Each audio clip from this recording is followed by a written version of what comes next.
ថ្ងៃនេះចង់បង្ហាញទាក់ទងជាមួយនឹង keyboard ចំនួន2របៀបដើម្បីswitch ភាសាពីអង់គ្លេសទៅខ្មែរទៅអង់គ្លេសឬមួយក៏ជាភាសាអ្វីផ្សេងទៀតក៏បានប៉ុន្តែក្នុងករណីនេះគឺភាសាអង់គ្លេសនេះនៅលើវីដេអូនេះខ្មែរហើយនិងអង់គ្លេសទៅខ្មែរអញ្ចឹងណាក្នុងការធ្វើឯកសារខ្លះគឺវាតម្រូវឲ្យប្រើភាសា2ឬ3ក្នុងពេលតែមួយអញ្ចឹងយើង type យើងអត់ចាំបាច់ទៅអស់ម៉ៅបន្ទាប់មកដើម្បីដូរភាសាដើម្បីដូរដោយអស់ម្កិលម៉ៅគ្រប់ពេលវេលាក្នុងធ្វើឯកសារនោះទេគឺវាឯកសារខ្លះគឺច្រើនមែនតើអញ្ចឹងហត់ធ្វើអញ្ចឹងដើម្បីងាយស្រួលគឺវិធីទី1 keyboard shortcut ទី1គឺចុចទៅលើ keyboard window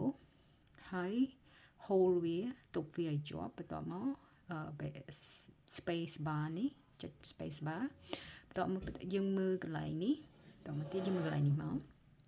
គឺវានឹងរំកិលទៅពីអង់គ្លេសទៅខ្មែរអូខេចាំមើលណាលែងអូខេចេញមកខ្មែរអញ្ចឹងចុចទៀតសុំទៅអង់គ្លេសវិញអញ្ចឹងនេះជាវិធីទី1វិធីទី2គឺការប្រើប្រាស់ជាមួយនឹង Alt key ALT ហើយនឹង Shift key SHIFT ដើម្បី